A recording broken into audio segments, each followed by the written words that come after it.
आ रहा हूं।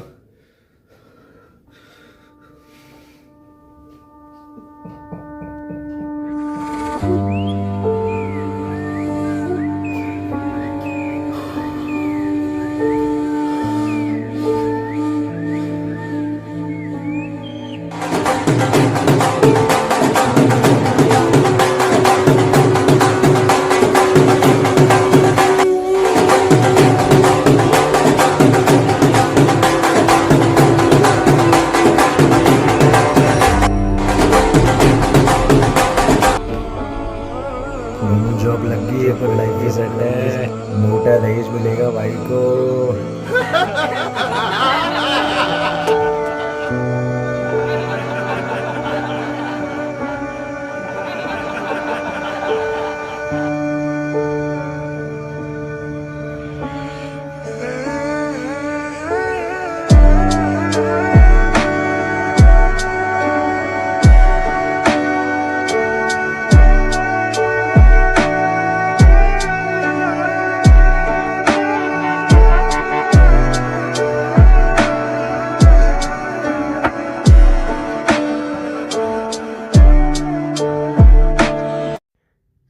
जब ये कहानी ख़त्म होगी तो आपसे एक सवाल करेगी, दुनिया की नज़र में लूज़र कोई भी हो, आपकी नज़र में लूज़र कौन है? ग्रेजुएशन हो चुकी है बेटा, आगे वो सोचा है? हाँ बस सोचा तो है। वह मुझे म्यूजिक सीखना है। मेरा सपना है कि मैं म्यूजिशियन बनूं। यही प्रॉब्लम है तुम्हारी आज की पीढ़ी की, शौक और काबिलियत में फर्क ही नहीं कर पाते हो। तुम्हें लगता है सब आसान है, जब हकीकत में आओगे ना बेटा तो इन्हीं सपनों से नफरत हो जाएगी तुम्हें।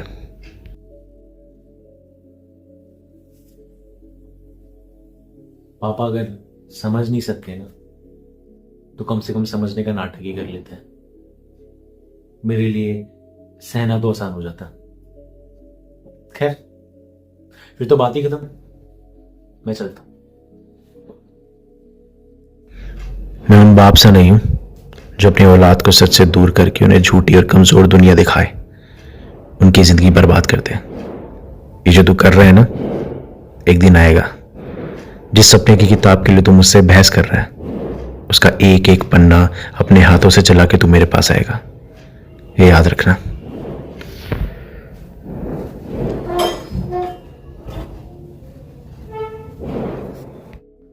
चला तो गया मैं गुस्से में उठ के, लेकिन उसी शाम मेरे साथ कुछ ऐसा हुआ जिसकी वजह से मुझे सरकारी नौकरी चाहिए थी हर कीमत पे, और इसके लिए मेरी सिर्फ एक शख्स मदद कर सकता था, मेरा दोस्त।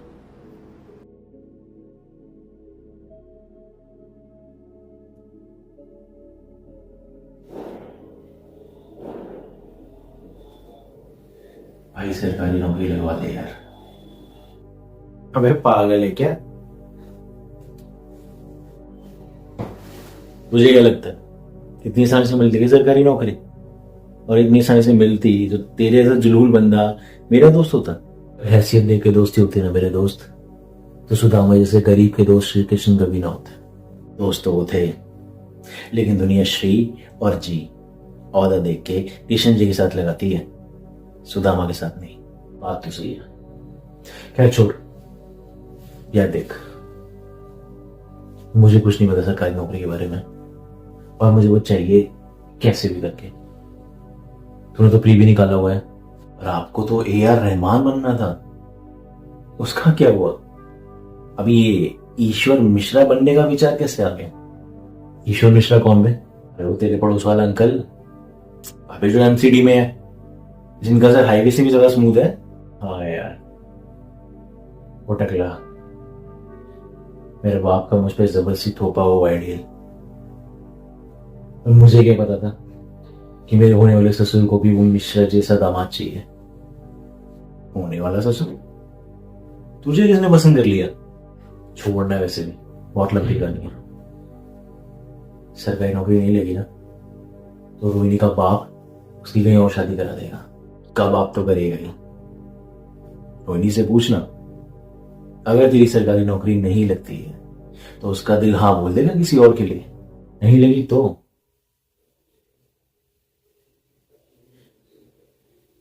नहीं लगी तो उसने कहा भूल जाओ उसको, भूल जाओ। मेरी जिंदगी का 5 साल का वक्त जिसकी परछाई में मैंने आने वाले 50 साल सजा के रख ली। आज उसकी कई बातों ने ऐसी रोशनी डाली, परछाई भी साथ छोड़ दी। भूल जाओ उसको। अगर मोहब्बत हालातों की मोहताज है तो वो मोहब्बत कैसे यार? और वो कहती है भूल जाओ उसको। कमाल है ना, बोले वो हमेशा बोलती थी कि शादी लाइफ का बहुत इंपॉर्टेंट डिसीजन है और वो इंपॉर्टेंट डिसीजन किसी से 20 मिनट की मुलाकात में लेके रेडी हो जाएगी क्योंकि उसके पास नौकरी है। नौकरी है।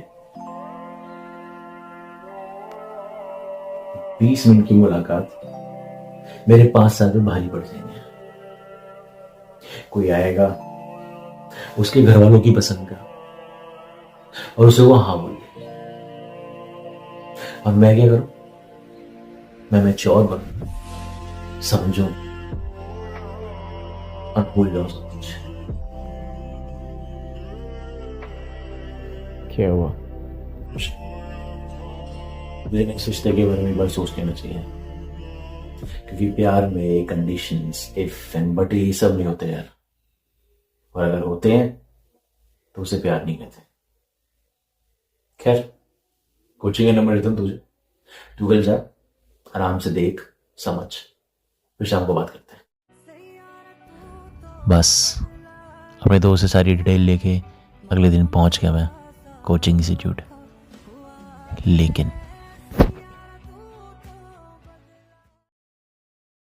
आपने सारा कोर्स एक साथ दे दिया क्या? ये सिर्फ एक सब्जेक्ट है? मैं दिन रात किताबों में लगा रहा, पढ़ता रहा या फिर पढ़ने का नाटक करता रहा। मुझे कुछ समझ नहीं आ रहा था कि मैं कर क्या रहा हूँ अपनी लाइफ के साथ।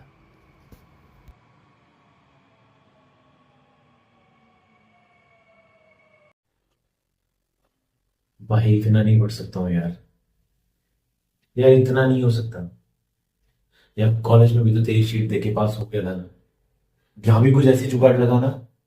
ऐसे थोड़ी होता है यार, बायोमेट्रिक्स है, कंप्यूटर बेस्ड एग्जाम्स है, सबके क्वेश्चन सेट्स अलग अलग होते हैं। चीटिंग का चांस नहीं है इसमें। ये सरकारी नौकरी के लिए इतनी भीड़ यार, हाथ हो गई। ऐसा क्या है सरकारी नौकरी में? सरकारी नौकरी, अच्छा सवाल है। 10,000 नौकरी के लिए लाखों बच्चा फॉर्म भर देता है। मेरे जैसे जो छोटे शहर के लड़के होते हैं ना, उनका जिंदगी में बड़ा मामूली सा सपना होता है, 4 लोग इज्जत से बात करें, जेब में 4 पैसे, बस। इसी 4 के फेयर में 40 लाख युवा अपनी जिंदगी के 4 साल लगाने को तैयार हो जाते हैं। ये सिर्फ नौकरी नहीं है यार, ये सम्मान है। लेकिन संघर्ष तो है, वो तो है ही यार। और मेरे जैसे कितने आते होंगे यार, लोग यहाँ पे आके काम कर रहे हैं, एक टाइम खाना कम भी खा रहे हैं, मेहनत कर रहे हैं, जो पैसा बचता है खर्चा बचा के पैसे घर भी भेज रहे हैं। कभी कभी तो देख के लगता है कि इतने काबिल लोगों में, इतने मेहनती लोगों में मेरा हो भी पाएगा। लेकिन फिर वो सुबह सुबह ना बाबूजी की बात याद आ जाती है जब वो पूछते हैं कि पढ़ाई कैसी चल रही है। वो सपना हम जीते हैं, दोस्त जो वर्दी पहन के घर जाएंगे ना वापस, वो घर वालों के खिले हुए चेहरे। जिस दिन ये सपना साकार होगा ना, तो तुझे पता है क्या होगा? वहां जाएगी सबसे पहले पड़ोस वाली आंटी के घर बताने कि लड़का इंस्पेक्टर बन गया। बाबूजी तो स्टेशन पहुंच जाएंगे, इस इंतजार में जो अगली ट्रेन आ रही होगी ना, उसमें मेरा बेटा है जो वर्दी पहन के आएगा। बस उसी सपने के लिए जी रहे। तू टेंशन मत ले यार, तूने बहुत मेहनत करी और तू सही रास्ते पे, तेरा सिलेक्शन तो जरूर होगा, लिख ले। चलो पढ़ाई कर लेते थोड़ा। वो कहते हैं ना, अपना मतलब हो तो सबसे पहले ईमानदारी कूद के भागती है। मेरे साथ भी वही हुआ। अच्छा बेटा जरा सुनो। जी बाबा। इधर बैठो। जी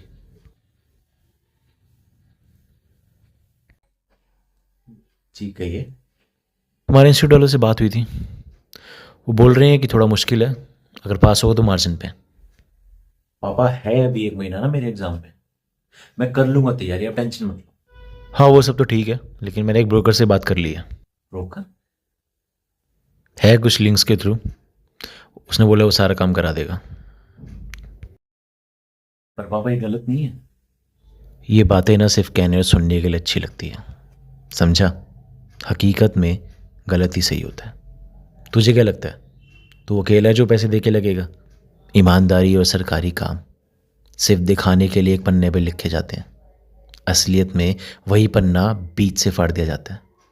एक सरकारी काम और दूसरा ईमानदारी। हमने फैसला कर ही लिया, जैसा आपको ठीक। रिजल्ट आ गया और वही हुआ जो मुझे पता था, मेरी नौकरी लग गई। लेकिन मेरा दोस्त फेल हो गया। उससे मिलने के लिए मैं उसके घर गया।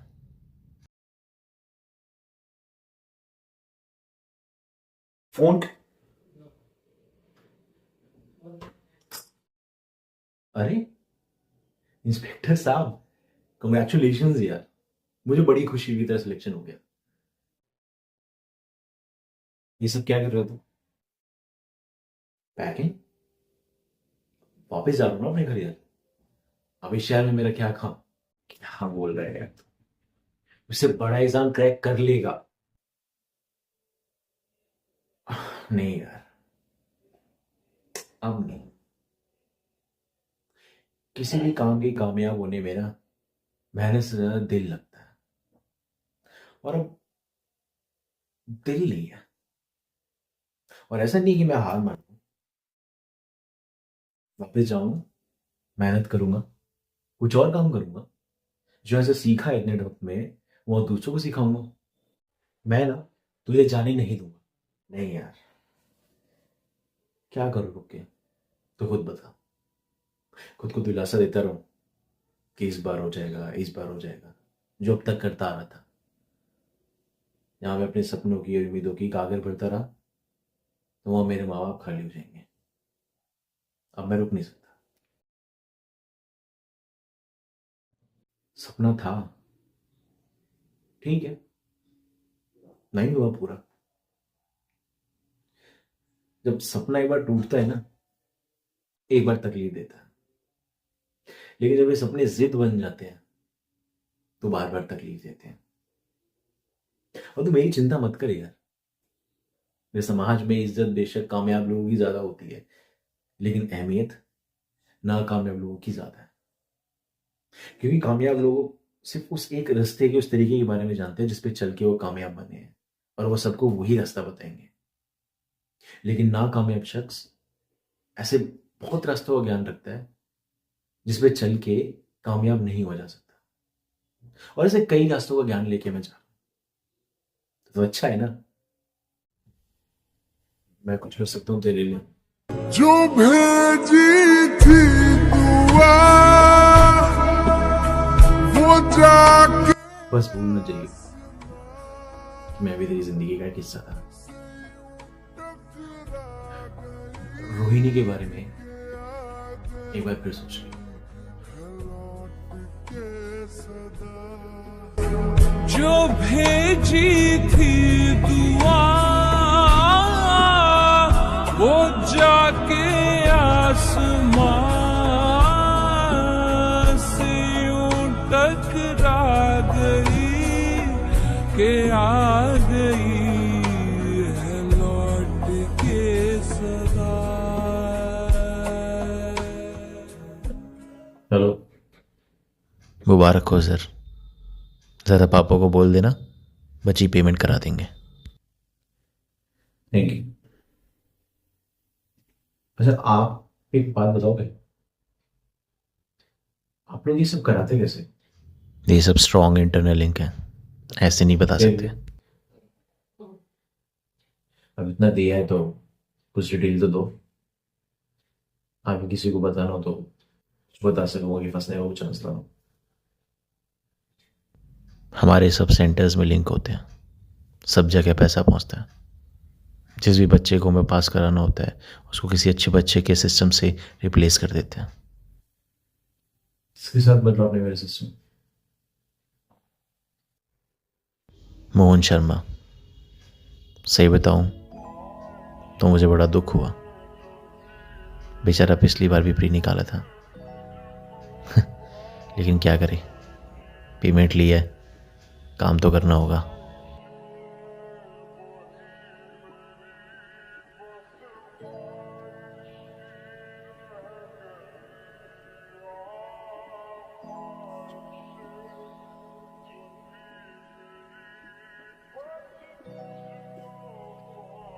इस दुनिया में अक्सर लोगों को वो नहीं मिलता जिसके वो हकदार होते हैं, बल्कि वो मिलता है जिसे खरीदने की लोगों की हैसियत होती है।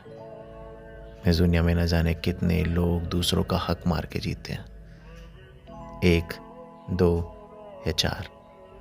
इससे ज़्यादा दिन के लिए कभी किसी को ना शिकवा होती है, ना गिला और ना ही बुरा लगता है, क्योंकि हम घूम फिर के उसी समाज का हिस्सा बन जाते हैं जो कहने के लिए सब में समानता रखता है, लेकिन सबके लिए कानून अलग, बातें अलग, कायदे अलग।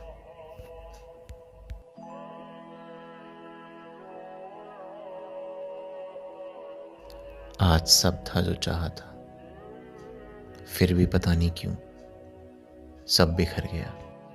सब आ जाने के बाद भी दिल मेरा खाली है, फिर कैसे कह दूं कि मैं सवर गया।